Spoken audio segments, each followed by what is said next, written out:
ಲೇ ಶಿವ, ನಾನ್ ನೀನ್ ಲವ್ ಮಾಡಿದ್ದು ಖರೇನ, ಆದ್ರೆ ಇನ್ನು ಮ್ಯಾಲ್ ನನ್ ಸುದ್ದಿಗ್ ಬರ್ಬೇಡ. ನಮ್ಮ ಅಪ್ಪ ಅವ್ವ ನೋಡಿದ ಹುಡುಗನ್ನ ನಾನು ಮದ್ವೆ ಆಗೋದು.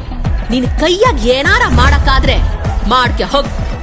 ಪಾರ್ವತಿ, ನನ್ ಪ್ರೀತಿಗೇನಾದ್ರೂ ತೋಕ ಆತೋ, ಆ ಎಲ್ಲ ಒಂದ್ಮೇಲೆ ಆಣಿ ನಿನ್ನ ಕೊಂದ ತೀರ್ತೀನಿ. ಅಯ್ಯ ನಿನ್ನವನ